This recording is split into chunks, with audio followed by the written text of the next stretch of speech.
Put that Or back. do, Yeah. you know, Okay. it's whatever.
Trying to get it right. All right, Gotta we're come back good in. now. Welcome to our media briefing today. It's the 38th day of the legislature, but who's counting? We end on the 45th day at midnight. So that's next Thursday, and after next Thursday, everybody can relax. We don't need to worry about some law being passed that's going to affect their lives negatively.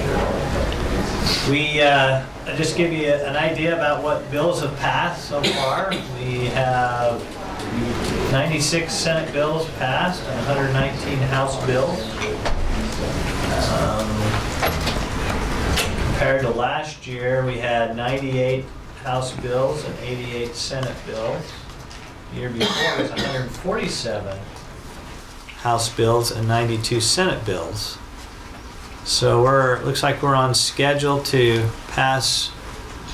I don't know if we'll reach the high mark, but it'll be probably pretty close to the high mark, and that's been pretty much the MO of the legislature lately. We want to welcome those who are watching us over the internet. If you have any questions, please let us know. We'd happy to address those, and we'll take media questions. Any word on, I know they got the rally going on outside, but any word on Healthy Utah, if it's going to be merged with Utah Cares? Well, it's a good question. I was at the committee hearing last night, watched the Senate bill go down in flames. I can't remember what the vote was, and it was four and 9 against, something like that, or 7, and then Utah Cares passed out. There hasn't been any discussion on that, at least in the Senate. We'll wait to see what the House can pass out of the House, and we'll deal with it when it comes this way. Does it look like you got enough time to even get anything passed, or is nothing going to happen? I think there's time. There's time to do a lot of stuff here in the next little while. And as you can see, we've passed now 200 bills, a little over 200 bills. 400 bills will pass, 400 plus, about 450. So we passed probably a little bit, almost half the bills that we passed in the last week. And that's next week, because we spend all day on, well, we've got some, it's going to be different this year because we've got committees up until I think the second to the last day. So it'll be interesting to see what happens this year with all the committees on the last few days. If they bring you Utah Cares, will the Senate pass it? Don't know. Will they hear it? We haven't had a caucus discussion or haven't any. We'll see what happens when we get it. Waiting to see if the House passes it. Is it a matter of time? Do you need a certain number of days to thoroughly vet that idea? Well, no, I don't think so. It'll come over from the House. The first time it would even be possible to hear it would be like next Tuesday or Wednesday.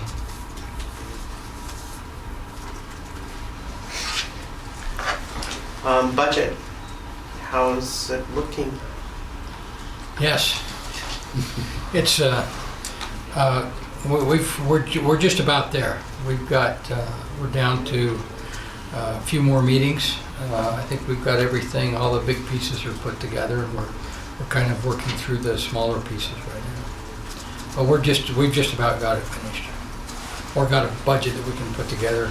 We're gonna start meeting with the committees this afternoon and show them where we came to on the list, and then I think we'll discuss some bills that have fiscal notes attached to them in caucus today. And but we're moving along quickly now. I think we'll have a budget by Friday night. What are the big X factors right now? I mean, obviously the Medicaid, is that Well, been factored into your budget? That's certainly a big question, and the answer to that is right now no, because we don't have anything to do with it. So we've looked at it as if it's non-existent. We'd have to come back and make some probably some minor adjustments, move some things around should something pass, and figure out how to fund it at that point. You want to tell us But about the big pieces? what's that? Would you like to tell us about the big pieces, the other big pieces that you've got? I mean, what are we looking at? How close are you getting to the 500 million plus that you wanted for education? I guess it depends on how you cut that up. There's some, education will definitely be a winner through this session, a big winner. And in some cases, that will come at expense of other parts of state institutions. But until we get down to the final, I think it'd be premature. There's no need in causing everyone a lot of angst over something that may or may not be finished yet. Senator Davis, I know you've been working on a budget also. Been working on our budget, and we'll have that prepared also by, I think, this evening. And then we'll be talking about that and looking at the other budget bills and really trying to figure out where those hot spots are that we think should be addressed, and we'll be addressing those. Have you contemplated a Medicaid expansion in your budget? Yes, we did the Medicaid expansion. Okay. So All right. that is To Healthy ours. Utah. Healthy Utah or full Medicaid Oh, expansion. you I don't did know full which. Medicaid We made expansion. that. Okay. I mean, All right, that makes we sense. blew- We're very optimistic. You are. Yeah, that's good. It's good to be optimistic, right? It's been a challenge. Yeah. Senator Adams, SB 296 passed out of committee this morning, but there were, I don't know, it's not necessarily concerns, but people are still talking about maybe doing more or amendments. Do you expect that to happen? Would you even be friendly to that? After what we've been through in the last 30 days, I would probably resist amendments. We'll have the discussion. We'll see what's proposed. But right now we're only about 10 months away from next session, and we've got to get a bill passed. And I think we're going to try to defend what we've done. I think we've used some of the best minds in the country and the state. We've got constitutional scholars. We've tried to find a balanced approach. We've tried to, and it's amazing, you heard in committee, this can be very divisive. It could tear communities, even families apart. And what I hope this bill does is, again, that brings people together. I hope it shows that we can live in a community together, find respect and tolerance and compassion on both sides of the issue. You've got such deep-seated both religious and other beliefs that people feel that spirit of compassion, I hope, is what comes out of this, and not a spirit of contention. And we hope we're moving past that, but we'll see what the process brings. Has anyone specifically talked to you about any amendments yet? Oh, we heard today, you heard Robin Wilson talk about the Boy Scouts for the bill, and there's other things that are being talked about. So they're just things that,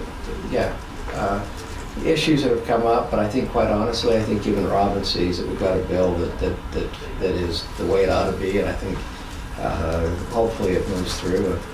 I think it's in pretty good shape right now, and I think we've done a good job with it, so I hope there wouldn't be any changes. Why did you feel like you needed to say Boy Scouts specifically instead of expressive institutions, as I think it was phrased in the original bill? Well, there's a Supreme Court case, and I think the name of it's Dell. It was a 5-4 vote by the Supreme Court. It was over a Scout pastor issue. And there's been a lot of discussion as to how far, how broadly we expand and how narrowly we craft it. And there was a compromise that basically the Boy Scouts went through that Supreme Court ruling and came out in a positive affirmative action, and so we thought it was appropriate to put the Boy Scouts in there. And again, I think, as I've talked about before, many Boy Scouts are chartered by religious organizations, especially in the state of Utah, so they almost become an affiliate. And those volunteers that actually are in those organizations typically are extensions of those religious organizations. So the Supreme Court case, the affiliate nature within Utah, seemed to make sense that the Boy Scouts be in the bill. Is it something that the church insisted be in the bill, since it has a close affiliation with the Scouts? I don't remember. I don't think. I think it was a bunch of attorneys in the room, quite honestly. What do you think, Jim? You ever seen so many different opinions? It was a bit tough process. Nightmare. Yeah. That many Jim's attorneys. kind of Senator DeBackus is kind of quasi-attorney yourself, aren't you? With the legal blah blah. I just want to say how astonishing Senator Adams has been in this process. I mean, you're talking about a chap who a month ago didn't know a RFRA from a non-discrimination, and he not only got up to speed on the learning curve, he was a giant mediator between all the blah blah lawyers. He has been astonishing, and if this bill does get through, it will be on those very broad shoulders of Senator Adams and Senator Urquhart. But I've never seen anybody pick up things and get into the details any faster and with more precision than Senator Adams has done. It's been a remarkable thing to watch. This sounds maybe too much, we're talking about each other, but you look at this and the efforts of Senator Urquhart, Senator Backus, but also Senator Reid, religious liberties, it's been talked about for years here with Senator Reid. We all know that, the anti-discrimination, and then the leadership of the LDS Church, the combination of somebody said somewhere in the committee meeting that isn't this going too fast? And go talk to Senator Reid, ask him if it's going too fast, or Senator Urquhart. We've been at this for a long, long time, and it's been an interesting process. And we're all committed. I think we've heard from stakeholders. We hope it passes. So any predictions on the vote? Well, it made it out of committee. That's as far as I want to go. I think to try to predict, it's going to get vigorous debate. We heard in committee that there's no question about it, that these deep-seated feelings that we all share, and they're different for different individuals, we're so passionate about them. I hope whatever discussion happens that we can try to move forward in the example I think we've seen for many of the stakeholders and try to have respect. Where do you think Representative Christensen's bill that made it out of committee as well fits into this? LeVar he's actually passionate about it, and he actually has he ran the original bill. I stood with him when the definition of marriage between a man and a woman, the constitutional amendment, that was struck down by a court. Put yourself in his position right now. Can you imagine? He's vested in this process. I think he's sincere. I think he wants to do what's right. I think he has great ideas, but I think sometimes we just need to be careful that we stay balanced. And in Utah, we pretty much can pass whatever we want if we want to on an anti-discrimination, a religious liberties basis. We're a very red state. We're very religious. And we could overreach, and I think we just need to be careful and find a balance. And LeVar is sincere, and we'll see what happens to his bill. Any plans, the Senate addressing that bill, President Niederreiter? Well, it hasn't even passed the floor of the House, has it? But if it does and it comes over here, you Yeah. can hold it, or are you gonna? We'll decide what to do with it if it comes over.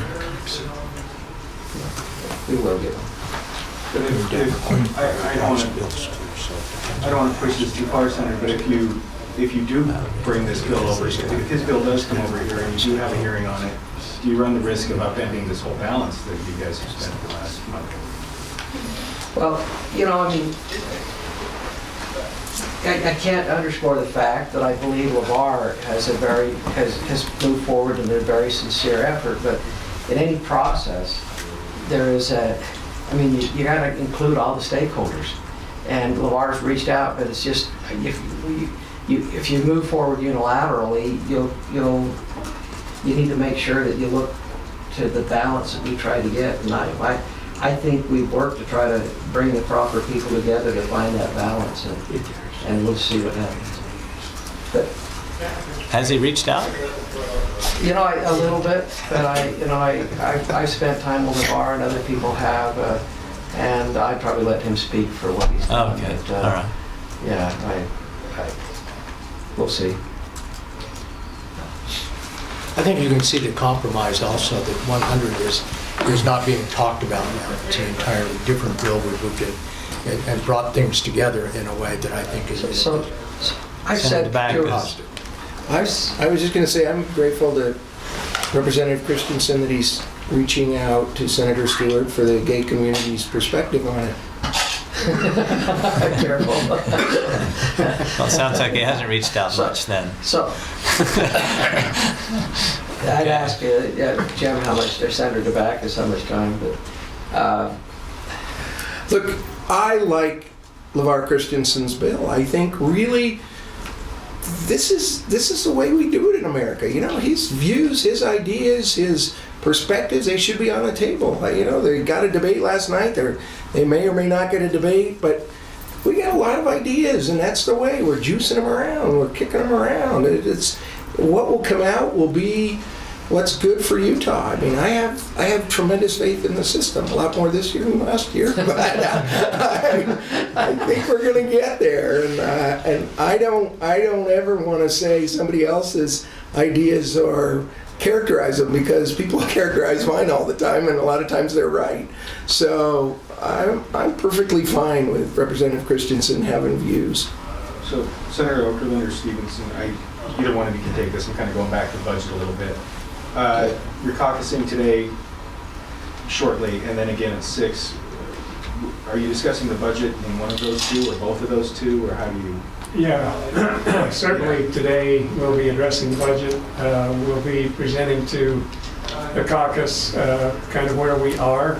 We're not finished. It'll be a chance for everybody to look at kind of some of the ideas that are out there, and how we have at least a skeleton put together. Mm-hmm. That will allow the caucus to be able to see if there are some deficiencies that some glaring things that we might have missed, or to have input on where we are in the process right now. And if we need to talk about the budget again at 6 o'clock, we have that time set so that we can do that. The idea is that we are going to try to go to EAC tomorrow with something that's ready to go, with the scheduled Executive Appropriations Committee meeting tomorrow. So today we hopefully kind of put the finishing touches on it, see if there are some things that we still need to work on that we don't see. It means that there are a lot of eyes on what we're doing, and gives us an opportunity to see where our deficiencies might be. So you expect to have lists or broad lists, at least for the members in caucus today? Yeah, I think we'll have something for them at least to take a look at today. What's the process this afternoon, Senator Stevenson? We'll go into caucus. We have a list of bills that have fiscal lumps attached to them that we'll go through and talk over, the ones that have passed. There are a few still on the board. And then we'll call each of the EAC committee chairs in and talk with them about how far down their priority list we got, and if there are any changes to that list, why. And then we'll talk about it at 6 o'clock, after they've met with all the committee chairs. Is somebody going to go meet with the Democratic caucus as well, or they find out? Our door is open when they're ready to have discussions. We'll have discussion with them. All right, any other Senator questions? Do we Mattson. have any questions from our viewers? No, not Okay. Senator Mattson give you any indication on when he might uncircle 259? He hasn't given me any indication. All right, thank you. Thank you. yes, indeed. No emails.